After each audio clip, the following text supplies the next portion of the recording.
Assalamualaikum warahmatullahi wabarakatuh. Hari ini kita akan mendengarkan tanggapan Sugi Nur atau Gus Nur tentang Ujang Bustami. Kita dengarkan. Biar jelas. Pertama, saya mengkritik keras terhadap rezim ini. Sementara Ujang Bustami mendukung rezim ini. Itu poin pertama. Jadi poin pertama yang diungkapkan, Ujang mendukung rezim, sedangkan Sugi Nur, Gus Nur melawan rezim. Kira-kira yang benar siapa? Saya dan Ujang dua hal yang tidak bisa dibanding-bandingkan.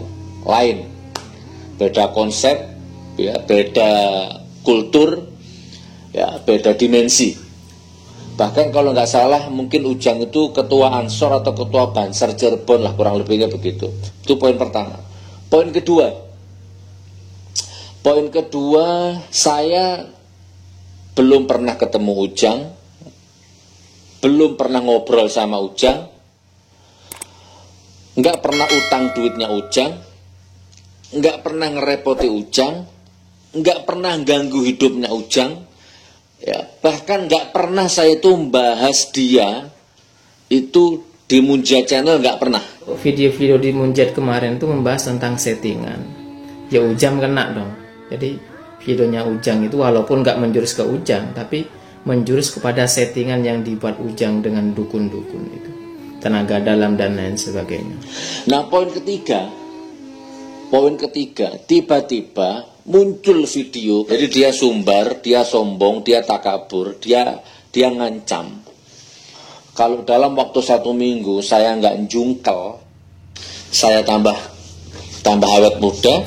Yang jancuk itu gondok. Kenapa sibuk mencari kambing hitam? Raimu lo kambing hitam. Hilafah matamu. Bangsat. Kang Ujang punya segmennya sendiri, mengurusi para dukun, meruqyah orang-orang yang kesurupan.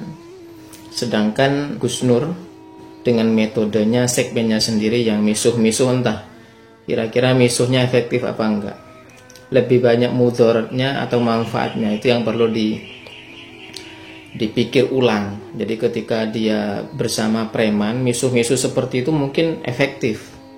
Tapi ketika orang-orang Indonesia yang mayoritas santun, maka perlu bahasa-bahasa yang lebih bijak lagi, ya, lebih ngena lagi, ya.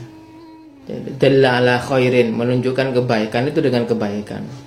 Atau ud'u ila sabili rabbika bil hikmah, dengan hikmah. Hikmah sendiri kebijaksanaan.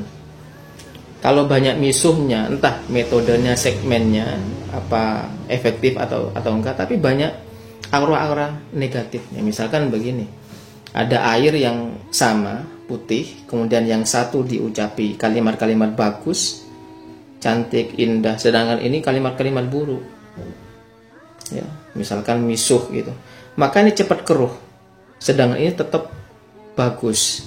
Bahkan dalam buku The Miracle of Water itu ternyata ini menjadi obat karena kristal-kristalnya lebih bagus daripada yang dipisuhi, air yang dipisuhi.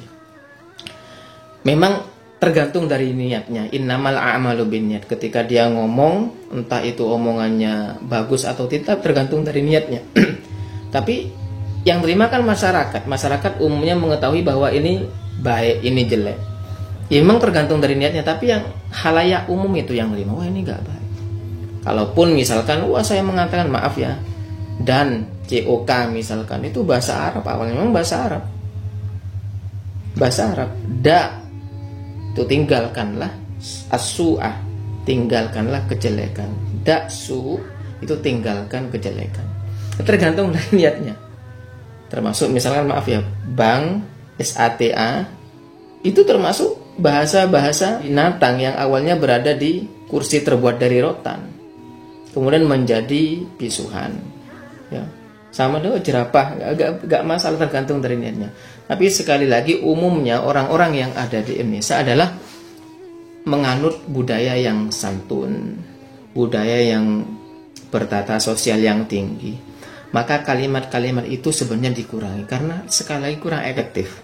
Sebarannya itu banyak negatifnya. Tapi sekali lagi banyak positif-positif yang dibawakan oleh Sugi Nur, banyak ya yang rasional, atau walaupun rasionalnya kadang ada kekeliruan, itu perlu dikoreksi ya.